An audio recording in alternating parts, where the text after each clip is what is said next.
அன்பான தேவ பிள்ளைகள் எல்லோருக்கும் இயேசு கிறிஸ்துவின் நாமத்தில் என் வாழ்த்துக்களை தெரிவித்துக் கொள்கிறேன். பிதாவாகிய தேவனாலும் நம்முடைய கர்த்தராகிய இயேசு கிறிஸ்துவினாலும் உங்கள் எல்லோருடைய வாழ்விலும் கிருபையும் சமாதானமும் உண்டாவதாக என்று சொல்லி உங்களை வாழ்த்துவதிலே நான் மிகுந்த மகிழ்ச்சி அடைகிறேன். தேவ பிள்ளைகளே, நாம் நம்முடைய ரோமர் 6 தியானமாகிய எப்படி இயேசு நம்மை தம்முடைய சிலுவை பாடுகள் மூலம் எப்படி நம்மை பரிசுத்தமாக்குகிறார் என்ற சத்தியத்தினுடைய தியானத்தினுடைய பாகம் 9 நாம் வந்திருக்கிறோம். நாம் கடந்த வாரத்திலிருந்து ஒரு அருமையான சத்தியத்தை பார்த்து வருகிறோம். அது என்னது? இயேசு கிறிஸ்துவுக்குள் பரிசுத்தமாவதற்கு நாம் சிலுவையிலே இயேசுப்பட்ட பாடுகளின் மூலமாக நமக்குள் ஏற்பட்டிருக்கிற அந்த மாற்றத்தை குறித்த சத்தியத்தை அறிவதனுடைய முக்கியத்துவத்தை நாம் பார்த்து வருகிறோம். இந்த நாளிலும் அதை தொடரப்போகிறோம். வாசிக்கிறேன். ரோமர் 6 அதிகாரம் 6வது வசனத்தினுடைய 6வது வசனமும் 7வது வசனமும் நான் உங்களுக்கு வாசிக்கிறேன். நாம் இனி பாவத்துக்கு ஊழியம் செய்யாதபடிக்கு பாவ சரீரம் ஒளிந்து போகும் பொருட்டாக நம்முடைய பழைய மனுஷன் அவரோடே கூட சிலுவையில் அறையப்பட்டதென்று அறிந்திருக்கிறோம். மரித்தவன் பாவத்துக்கு நீங்கி விடுதலையாக்கப்பட்டிருக்கிறானே. தேவ பிள்ளைகளே, நாம் கடந்த 2 வாரங்களாக இந்த ரோமர் 6 அதிகாரம் 6வது வசனத்திலிருந்து இயேசு கிறிஸ்து சிலுவையிலே நமக்காய்ப்பட்ட பாடுகளின் மூலம் எப்படி நம்முடைய பழைய மனுஷன் இயேசுவோடு கூட சிலுவையில் அறையப்பட்டதென்ற அந்த சத்தியத்தை நாம் அறிவதன் மூலம் எப்படி நாம் இப்பொழுது பாவத்தின் வல்லமை என்ற எஜமானின் அடிமைத்தனத்திலிருந்து நாம் எப்படி விடுதலையாக்கப்பட்டிருக்கிறோம். விடுதலையாக்கப்பட்டபடியால் இனி நாம் பாவத்திற்கு அடிமைகள் அல்ல, நாம் பாவத்தின் அடிமைத்தனத்திலிருந்து விடுதலையாயிட்டோம். குறிப்பாக பாவத்தின் வல்லமையின் பாவத்திற்கு ஒரு வல்லமை இருக்குது பாருங்கள். அதனுடைய அடிமைத்தனத்திலிருந்து நம்ம என்ன செய்யிட்டோம்? விடுதலையாகிவிட்டோம் என்ற சத்தியத்தை நாம் இப்பொழுது பார்த்து வருகிறோம்.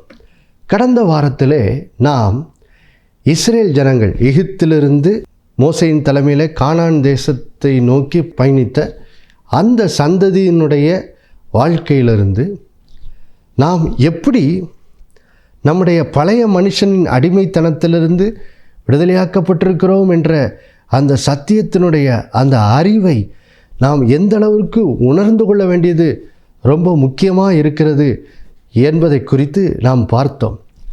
இஸ்ரேல் ஜனங்கள் பார்வோனின் அடிமைத்தனத்திலிருந்தும் எகிப்தின் அடிமைத்தனத்திலிருந்தும் அவர்கள் விடுதலையாகிவிட்டாலும் அந்த சத்தியத்தினுடைய அதனுடைய உணர்வு, நான் விடுதலையாகிவிட்டேன் என்ற அந்த உணர்வு அவர்களுடைய இருதயத்துக்குள்ளாக ஆழமாக பதியாதபடியால் பாருங்க, அவர்கள் வனாந்தர பயணத்திலே சந்தித்த ஒவ்வொரு பிரச்சனையின் போதும் அவர்கள் எப்பொழுதும் தங்களுடைய பழைய எகிப்தின் வாழ்க்கையை குறித்த நினைவாகவே இருந்தார்கள்.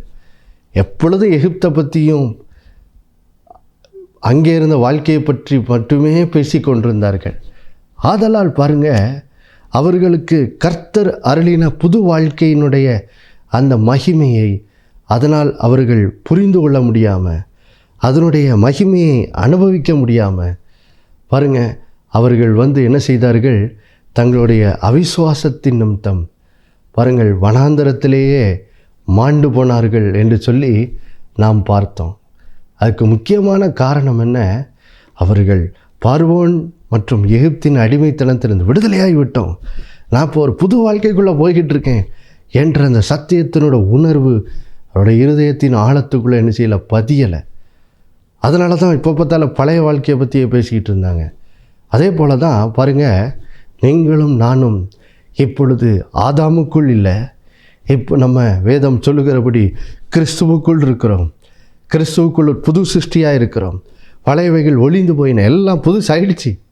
ஒரு புது மனுஷனாக ஆண்டவர் நம்மளை மாற்றிட்டார்.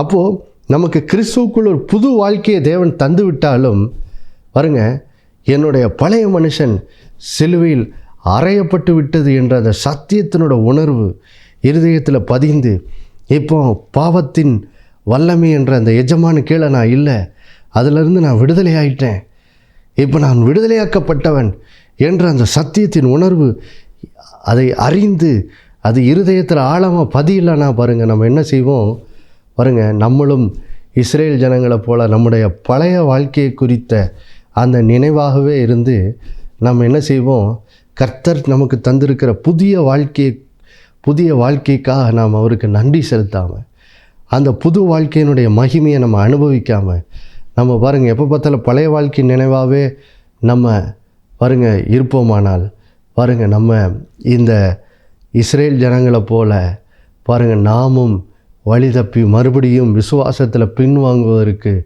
அது பாருங்கள் வழிவகுத்து விடும் பாருங்கள். அப்போது அதனால தான் ஆண்டவர் என்ன சொல்கிறாரு, நாம் விடுதலையாக்கப்பட்டவர்கள், நான் இப்பொழுது பழைய மனுஷன்லேருந்து விடுதலை ஆகிட்டேன், ஒரு புது வாழ்க்கைக்குள்ளே வந்துட்டேன், இப்போ ஏசப்பாவுக்குள்ளே நான் இருக்கிறேன், ஏசப்பா எனக்கு ஒரு மகிமையான ஒரு புது வாழ்க்கையை தந்திருக்கிறார் என்ற அந்த சத்தியத்தின் உணர்வு எந்த அளவுக்கு அதனோட அறிவு நம்முடைய இருதயத்தில் அந்த வெளிச்சம் பெருகிறதோ அவ்வளோ தூரம் பாருங்கள், இப்போ நம்ம என்ன செய்வோம், நம்முடைய பழைய வாழ்க்கையை முற்றிலுமாய் மறந்து கர்த்தர் அருளிய புதிய வாழ்க்கைக்காக நம்ம ஒரு அதிகமாக துதிக்க ஆரம்பிப்போம். துதிக்க என்ன செய்யும், விசுவாசம் பெருகும். விசுவாசம் பெருக என்ன ஆகும், கிறிஸ்துவுக்குள் நாம் புது சிருஷ்டியாக மாற்றப்பட்டிருக்கிறோமே, இந்த புது வாழ்க்கையை நாம் நம்முடைய நடைமுறை வாழ்க்கையில் என்ன செய்வோம், அனுபவிக்க ஆரம்பிப்போம். ஆண்டவருடைய சுபாவத்திலே நடக்கிறவர்களாய், பாவத்தின் சோதனைகளை மேற்கொள்கிறவர்களாய் நம்முடைய வாழ்க்கை அதிகமாக என்ன செய்யப்படும், மாற்றப்படும். பாருங்கள், இன்றைக்கு இந்த சத்தியத்தை இன்னொரு எடுத்துக்காட்டை வைத்து நாம் தொடர்ந்து இன்னும் கொஞ்சம் இதை பார்க்க போகிறோம். நம்முடைய பழைய மனுஷன் இயேசுவோடு கூட சிலுவையில் அறையப்பட்டு விட்டது. இப்பொழுது நாம் பாவத்தின் வல்லமையின் அடிமைத்தனத்திலிருந்து விடுதலை ஆயிட்டோம். அந்த எஜமான கீழே நம்ம இல்லை. அதனால் இனி நம்ம பாவத்துக்கு அடிமையாக வாழ வேண்டிய அவசியம் இல்லை. நாம் விடுதலையாக்கப்பட்டவர்கள். நாம் நமக்கு இப்போ ஒரு புது எஜமான் இருக்கிறார். அவர் பேர் இயேசு கிறிஸ்து. இப்போ இயேசு கிறிஸ்து அருளுகிற அந்த புது சிருஷ்டியின் வாழ்க்கையை பாருங்கள், நாம் இப்பொழுது என்ன செய்யலாம், அனுபவிக்க ஆரம்பிக்கலாம், அதை ருசித்து பார்க்க ஆரம்பிக்கலாம். எப்போ இந்த சத்தியத்தின் அறிவின் உணர்வில் பெருக பாருங்கள். அப்போது பாருங்கள் தேவ பிள்ளைகளை, இன்றைக்கி 2 நபர்களுடைய வாழ்க்கையிலிருந்து இந்த சத்தியத்தின் அறிவை நாம் ஆழமாய் அறிந்து உணராதவர்களாக இருக்கும்போது எப்படி நம்ம வாழ்க்கையில் நஷ்டங்களை அடைகிறோம், எப்படி இந்த சத்தியத்தின் அறிவினுடைய அந்த உணர்வு நம்ம இருதயத்தில் பெருகும்போது எப்படி நம்மளோட வாழ்க்கையில் பெரிய மாற்றத்தை அனுபவிக்கிறோம் என்பதை 2 சவுல்களின் மூலமாக பார்க்க போகிறோம். ஒன்று பழைய ஏற்பாட்டு சவுலாகிய இஸ்ரேல் ராஜாவாகிய அந்த சவுல், அடுத்த சவுல் புதிய ஏற்பாட்டின் முன்பு சவுலாயிருந்து பின்பு ரட்சிக்கப்பட்ட பிறகு பவுலாய் மாறின அப்போஸ்தலனுடைய வாழ்க்கை. இவர்கள் இருவருடைய வாழ்க்கையிலிருந்து நாம் எப்படி நம்முடைய பழைய மனுஷன் இயேசுவோடு கூட சிலுவையில் அறையப்பட்டு விட்டது, இப்பொழுது பழைய பாவத்தின் வல்லமையின் அடிமைத்தனத்தில் நாம் விடுதலையாகிவிட்டோம் என்ற அந்த சத்தியத்தின் அறிவினுடைய முக்கியத்துவத்தை இன்னும் கொஞ்சம் புரிந்து கொள்வதற்காக நாம் இதை என்ன செய்ய போகிறோம், பார்க்க போகிறோம். முதலாவது பழைய ஏற்பாட்டு சவுல், இஸ்ரேல் ராஜாவாகிய அந்த சவுலினுடைய வாழ்க்கையிலிருந்து எப்படி இந்த சத்தியத்தினுடைய அந்த அறிவின் வெளிச்சம், அந்த உணர்வு எனக்குள்ளே பெருகலைன்னா எப்படி நானும் இஸ்ரேல் ஜனங்களை போல எப்படி நஷ்டமடைகிறவனாக இருக்கிறேன் என்பதை இந்த பழைய ஏற்பாட்டு இஸ்ரேல் தேசத்தின் முதல் ராஜாவாகிய சவுலின் வாழ்க்கையிலேருந்து என்ன செய்ய போகிறோம், முதலாவது பார்க்க போகிறோம். பாருங்கள் பிள்ளைகளே, முதலாவது 1 சாமுவேல் 10ஆம் அதிகாரத்துக்கு செல்வோம். பாருங்கள், 1 சாமுவேல் 10ஆம் அதிகாரத்தில் அங்கே பாருங்கள், சாமுவேல் தீர்க்கதரிசி சவுலை இஸ்ரவேலின் ராஜாவாக என்ன செய்கிறார், அபிஷேகம் பண்ணுகிறதை வாசிக்கிறோம். சாமுவேல் தீர்க்கதரிசி சவுலை அபிஷேகம் பண்ணினவுடன் இப்போ என்ன நடக்குது பாருங்கள், சவுலுடைய வாழ்க்கையில் ஒரு பெரிய மாற்றம் ஏற்படுகிறது. என்ன மாற்றம் வாசிக்கிறேன். 1 சாமுவேல் 10ஆம் அதிகாரம் இப்பொழுது 6வது வசனத்தை உங்களுக்கு வாசிக்கிறேன். அப்பொழுது கர்த்தருடைய ஆவி உன்மேல் இறங்குவார், நீ அவர்களோட கூட தீர்க்க தரிசனம் சொல்லி வேறு மனுஷனாவாய். பாருங்கள் தேவ பிள்ளைகளே, சவுல் அவர் ராஜாவாரதுக்கு முன்னாடி ஒரு ரொம்ப பயந்த கூச்ச சுபாவமுடைய ஒரு மிகுந்த தாழ்வு மனப்பான்மையுடைய ஒரு ரொம்ப எளிய ஆளாக தான் இருக்கிறதை நாம் என்ன செய்கிறோம், பார்க்கிறோம். ஆனால் என்றைக்கு சாமுவேல் தீர்க்கதரிசி சவுலை அபிஷேகம் பண்ணுகிறாரோ அன்றைக்கு பாருங்கள் சவுலுடைய வாழ்க்கையில் ஒரு மாற்றம் வருகிறது. என்ன மாற்றம்? கர்த்தருடைய ஆவியானவர் சவுலின் மேல் வந்த உடனே அவர் இப்போ வேறே மனுஷனாக என்ன செய்கிறார், மாறிடுறார். வேறே மனுஷனா என்னது? இஸ்ரவேலின் முழு தேசத்துக்கும் ராஜாவாக இருக்கும்படி கர்த்தர் அவருக்குள்ளே ஒரு மாற்றத்தை என்ன செய்கிறார், கட்டளையிடுகிறார். கர்த்தருடைய ஆவியானவர் பாருங்க சவுல் மேல் வந்தவுடன் சவுல் வேறே மனுஷனாய், அதாவது இஸ்ரவேலுக்கு ராஜாவாக இருக்கும்படியான அந்த பலனை, அதுக்கேற்ற இருதயத்தை, அதுக்கேற்ற அந்த ஞானம் எல்லாவற்றையும் பெற்ற ஒரு மனுஷனாக என்ன செய்து விடுகிறார், மாறிவிடுகிறார். அப்போது பாருங்கள், எங்கே சவுல் ராஜா கர்த்தருடைய ஆவியானவர் அவர் மேல் வந்தவுடனே அவருக்குள்ளே ஒரு பெரிய மாற்றம் என்ன செய்கிறது, வருகிறது. இப்போ முழு இஸ்ரேல் தேசத்துக்கு அவர் என்ன செய்கிறாரு, ராஜாவாக இருக்கிறார். அவர் ஒரு ராஜா. ஆனால் பாருங்கள், இந்த சிந்தை, கர்த்தர் என்னை முழு தேசத்துக்கும் ராஜாவாக நியமித்திருக்கிறார் என்ற அந்த சிந்தையின் உணர்வு, அந்த அறிவு அவருக்குள்ளே பாருங்கள் பெருகவே இல்லை. அதனால தான் பார்த்திங்கன்னா அவர் ராஜாவான பிறகு அவர் ஒரு சில ஆண்டுகள் மட்டும் கர்த்தருக்கு உண்மையுள்ளவராக இருக்கிறாரு. இங்கே 10ஆம் அதிகாரத்தில் பார்த்திங்கன்னா கர்த்தர் அவர் அபிஷேகம் பண்ணுறாரு. 12ஆம் அதிகாரம் வரைக்கும் பார்த்திங்கன்னா அவர் கர்த்தருக்கு உண்மையுள்ளவராக இருக்கார். ஆனால் 1 சாமுவேல் 13ஆம் அதிகாரம் வரும்போதே அவர் தான் ராஜாவாக இருக்கிறார் என்ற அந்த ஒரு உணர்வு இல்லாததுனால பாருங்கள் அவர் கர்த்தருடைய கட்டளைகளுக்கு விரோதமாக பாவம் செய்கிறதை என்ன செய்கிறோம், அந்த 1 சாமுவேல் 13ஆம் அதிகாரத்திலும் பின்பு 1 சாமுவேல் 15ஆம் அதிகாரத்தில் என்ன செய்கிறோம், வாசிக்கிறோம். பாருங்கள், இப்படி அவர் கர்த்தருடைய கட்டளைக்கு விரோதமாய் அவர் பாவம் செய்யும்போது அவர் சாமுவேல் தீர்க்கதரிசியினால் கண்டித்து உணர்த்தப்படுகிறார். கண்டித்து உணர்த்தப்படும் போது பாருங்கள், அவர் ஏன் இந்த பாவத்தை செய்தார், ஏன் இப்படி கர்த்தருடைய கட்டளைக்கு புறம்பா அவர் பாவம் செய்தார் என்பதை அவரே தன்னோட வாயினால் சொல்கிறார். பாருங்க, 1 சாமுவேல் 15ஆம் அதிகாரத்தில் 24வது வசனத்தில் பாருங்க, இப்படி வாசிக்கிறோம். 1 சாமுவேல் 15ஆம் அதிகாரம் 24வது வசனம்.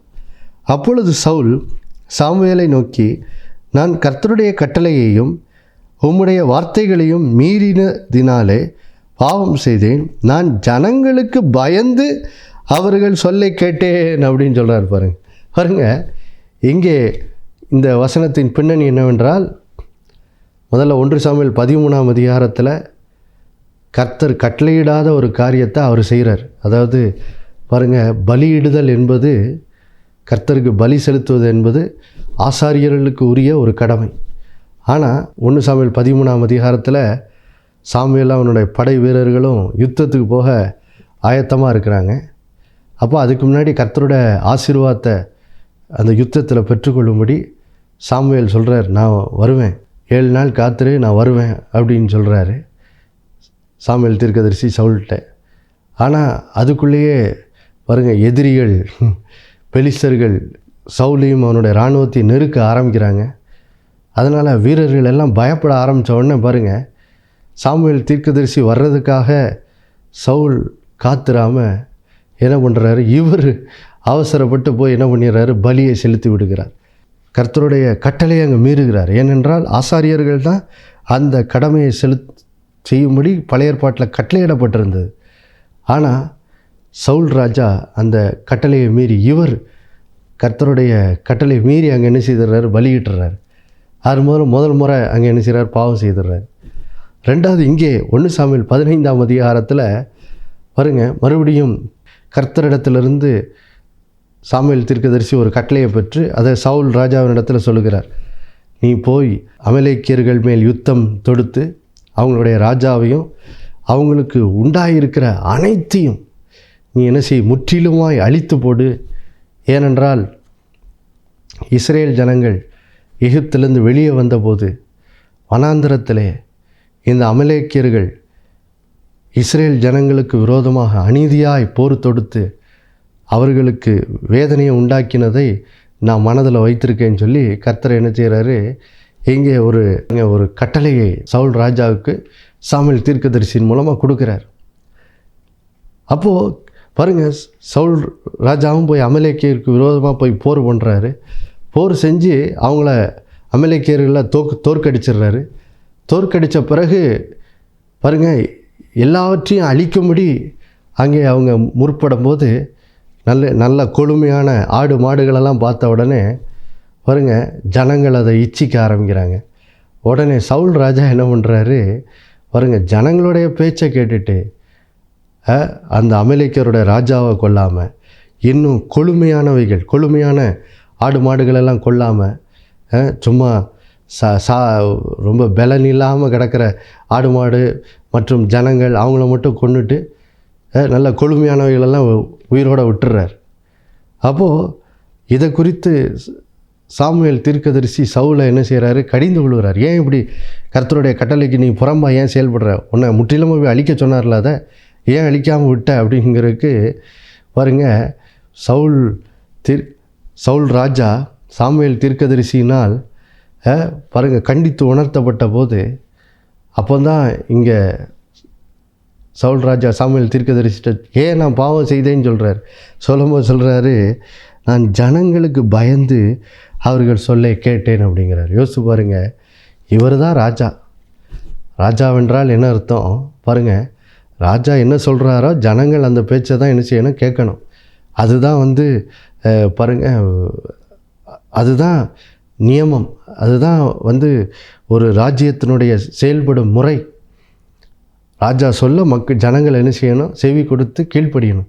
ஆனால் இங்கே சவுல் தான் ராஜா என்பதை உணராமல் தான் சொல்ல ஜனங்கள் கீழ்ப்படியணுங்கிற அந்த அறிவு அவனுக்குள்ள ஆழமாக இராததுனால தான் இன்னும் சர்வ இஸ்ரேலுக்கும் தேவனால் ராஜாவாக்கப்பட்டிருக்கின்ற உணர்வு, அந்த அறிவின் உணர்வு அவனுக்குள்ள ஆழமாக சவுல் ராஜாக்குள்ளே இல்லாததுனால பாருங்கள், ஜனங்களுடைய பேச்சை கேட்டு கர்த்தருடைய கட்டளைக்கு விரோதமாக பாவம் செஞ்சு இந்த மாதிரி பாருங்கள் கடைசியில் அவருடைய ராஜ்ய பாரத்தையே என்ன செய்கிறார், இழந்து போகிறார்.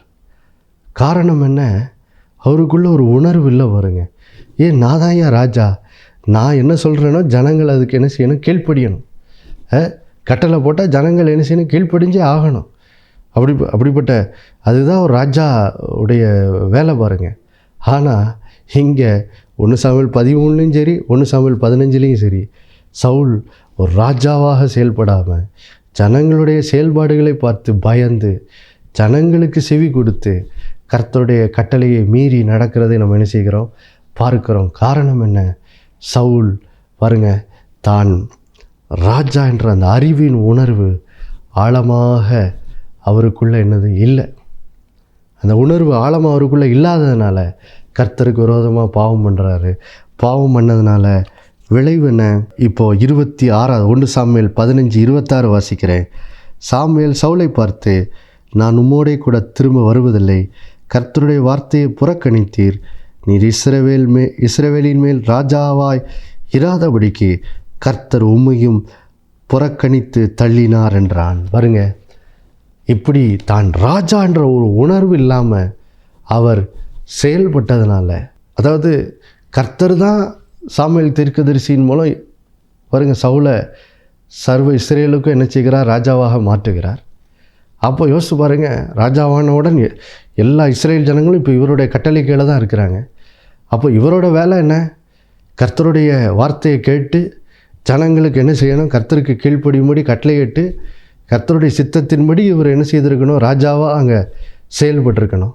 ஆனால் இவரோ பாருங்கள், இவர் தான் ராஜா என்பதை அந்த அறிவின் உணர்வோடு செயல்படாததுனால ஜனங்களுடைய சொல்ல கேட்டு அதுக்கு பயந்து கர்த்தருக்கு விரோதமாக பாவம் பண்ணி அதனுடைய விளைவினால் தன்னுடைய ராஜ்யத்தை என்ன செய்தார், இழந்து போனார். தன்னுடைய ராஜ்யத்தை அவர் இழந்து போன ஒரு பரிதாப நிலை இந்த சவுல் ராஜாவுக்கு என்ன செய்தது, ஏற்பட்டது.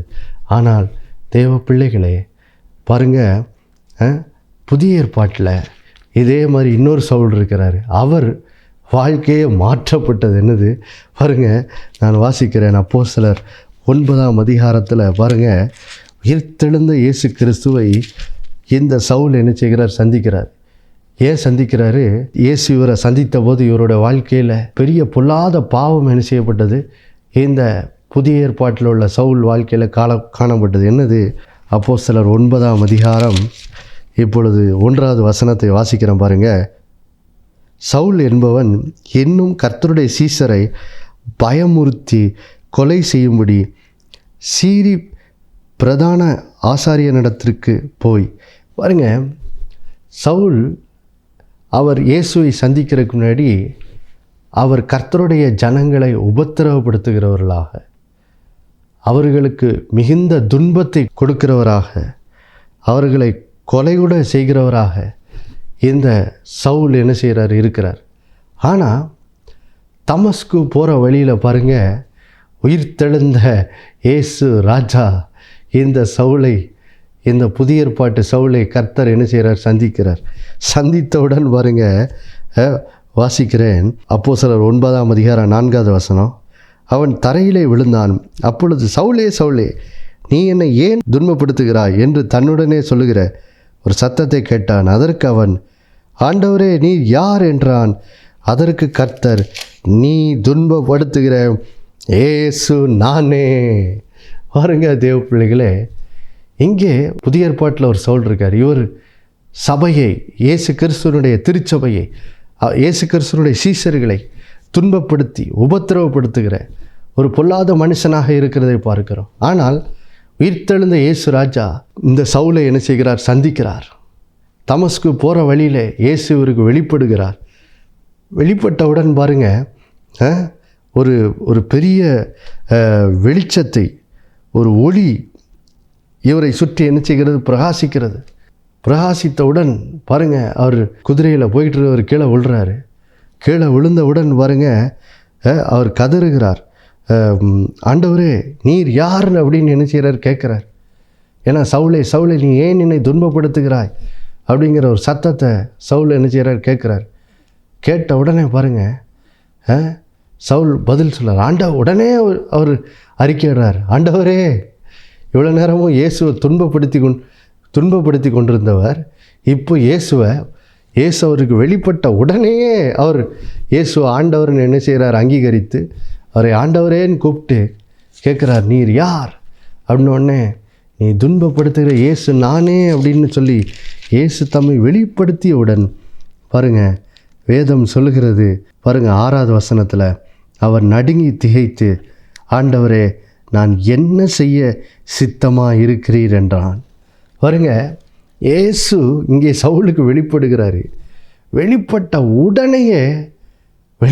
உடனே அவர் ஆண்டவரிடத்தில் கேட்கிற முதல் காரியமே என்னது, ஆண்டவரே நான் என்ன செய்ய சித்தமாக இருக்கிறீர், நான் என்ன செய்ய சித்தமாக இருக்கிறீர். உயிர்த்தெழுந்த இயேசுவை சந்தித்தவுடன் இவர் வாழ்க்கை முற்றிலுமாக என்ன செய்து விடுகிறது, மாறிவிடுகிறது, முற்றிலுமாய் மாறிவிடுகிறது. எந்த அளவுக்கு பாருங்க மாறிவிடுகிறது. அப்போஸ்தலரில் நாம் 13ஆம் அதிகாரத்திலிருந்து 28ஆம் அதிகாரம் வரைக்கும் வாசித்தோம்னா, பவுல் எப்படி கிட்டத்தட்ட 3 மிஷினரி பயணங்களை அவர் ஏறெடுத்து எப்படி பல தேசங்களில் உள்ள பல பட்டணங்களுக்கு போய் அவர் எப்படி சுவிசேஷத்தை அறிவிக்கும்படி எப்படி தீவிரமாக ஓடினாருன்னு சொல்லி நம்ம என்ன செய்கிற வாசிக்கிறோம். அது வரைக்கும் இயேசு கிறிஸ்துவின் சீஷர்களை துன்பப்படுத்தி எப்படியாவது இந்த இயேசு கிறிஸ்துவின் நற்செய்தி ஜனங்களுக்குள்ளே பரவாதபடிக்கு அதை எப்படியாவது அழித்து விட வேண்டும்.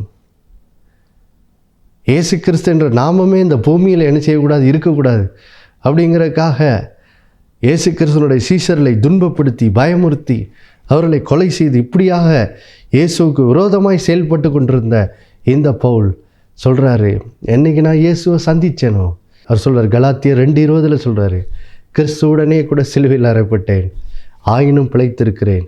இனி நான் அல்ல, கிறிஸ்துவே என்னில் என்ன செய்கிறார்? பிழைத்திருக்கிறாருப்பா. இப்போ கிறிஸ்து எனக்குள்ளே வந்துட்டார். வந்தவுடன் இப்போ பாருங்கள், கிறிஸ்துவின் மூலமாக அவருக்குள்ளே ஒரு பெரிய மாற்றம் உண்டானவுடன் இப்போது எந்த சுவிசேஷத்தை அழிக்கும்படி இதுக்கு முன்னே பாடுபட்டாரோ, இப்போ இந்த சவுல் பவுலா மாறி அந்த சுவிசேஷத்தை தீவிரமாய் அறிவிக்கும்படி எங்கும் பாருங்கள் பயணம் பண்ணி சுவிசேஷத்தை தீவிரமாய் அறிவிக்கிற ஒரு ஆண்டவருடைய அப்போஸ்தலனாக அவருடைய வாழ்க்கையை முற்றிலுமாக என்ன செய்தது? மாறியது. காரணம் என்ன? இவருக்குள்ள ஒரு உணர்வு வந்துருச்சு. நான் இன்னும் சவுல் அல்ல, இப்போ நான் கிறிஸ்துவுக்குள்ள ஒரு புது சிருஷ்டி. நான் இப்போ ஒரு பவுலாக மாறிட்டேன். நான் பழைய மனுஷன் அல்ல, புது மனுஷன்கிறத அந்த உணர்வு அவரை நிரப்பின உடனே அது அவர் வாழ்க்கையை என்ன செய்து விட்டது? மாற்றி விட்டது. தேவ பிள்ளைகளை, இன்றைக்கும் கூட நீங்களும் கூட பழைய ஏற்பாட்டு இஸ்ரவேலின் ராஜாவாகிய சவுலை போல் நீங்கள் இராமல், புதிய ஏற்பாட்டு அப்போஸ்தலனாகிய அந்த சவுலாக இருந்து பவுலாய் மாறின பவுலை போல ஒரு இருதயம், ஒரு உணர்வு இருக்கட்டும். நான் இயேசுவை உயிர்த்தெழுந்து இயேசுவை சந்திச்சிட்டேன். இப்போ நான் பழைய மனுஷன் அல்ல, ஒரு புது மனுஷனாக இருக்கிறேன். என் வாழ்க்கை மாறிவிட்டது.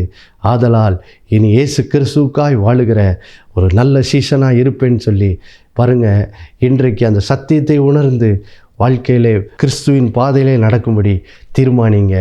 கர்த்தர் உங்களை ஆசீர்வதிப்பார். நாம் ஜெபிக்கலாம். பரலோக பிதாவே, இயேசுவின் நாமத்தில் ஜெபிக்கிறப்போ அந்த நல்ல நாளிலே கேட்ட அற்புதமான சத்தியங்களுக்காய் ஸ்தோத்திரம். பழைய ஏற்பாட்டு சவுலை போல நீர் எங்களுக்கு தந்த மாற்றத்தை ஆண்டவரே உணராதவர்களாய் வாழுகிற அப்படி ஒரு வாழ்க்கை எங்களுக்கு வேண்டாம் ஆண்டவரே. அதனால தான் சவுல் தன்னுடைய ராஜ்யபாரத்தை இழந்து போனார். ஆண்டவரே, யார் யாரெல்லாம் பழைய ஏற்பாட்டு சவுலை போல கிறிஸ்துவுக்குள் புது சிருஷ்டி ஆன பிறகும் மாம்சீகமாக வாழ்ந்து கொண்டிருக்காங்களோ அவங்களுக்கெல்லாம் அந்த வாழ்க்கையிலிருந்து ஒரு விடுதலை உண்டாகி புதிய ஏற்பாட்டு அப்போஸ்தலனாகிய சவுலா இருந்து பவுலா மாறின அவரை போல ஒரு இருதயம் உண்டாகட்டும். நான் பழைய மனுஷன் அல்ல, உயிர்த்தெழுந்த இயேசு ராஜாவை சந்திச்சிட்டேன், நான் கிறிஸ்துவுக்குள் ஒரு புது சிருஷ்டி என்ற அந்த அறிவின் உணர்வு உடைய பிள்ளைகளை நிரப்பி இந்த நாளில் பவுலுடைய வாழ்க்கையில் ஏற்பட்ட அந்த மறுரூபம், அந்த மாற்றம் நம்முடைய பிள்ளைகளோட வாழ்க்கையிலும் உண்டாகும்படியாய் ஜெபிக்கிறோம். உமக்காய் எழும்பி பிரகாசிக்கிற நல்ல கர்த்தருடைய சீஷர்களாய் நம்முடைய பிள்ளைகளோட வாழ்க்கையை மாற்றுங்க. எல்லா பாவ சங்கிலியிலேருந்து விடுதலை உண்டாகட்டும். சாப சங்கிலி, வியாதியின் சங்கிலி, கடன் சங்கிலியிலேருந்து விடுதலை உண்டாகட்டும் இயேசுவின் நாமத்தில். அப்படி செய்ததற்காய் நன்றி. இயேசுவின் மூலம் வேண்டிக்கொள்ள நல்ல பிதாவே, ஆமேன். மறுபடியும் அடுத்த வாரம் சந்திக்க நின்று போட்டுக்கிறேன். இயேசுவே ஆண்டவர். ஒவ்வொரு நாளும் அவர் மேல் விசுவாசம் வைத்து வாழுங்கள். ஆமேன்.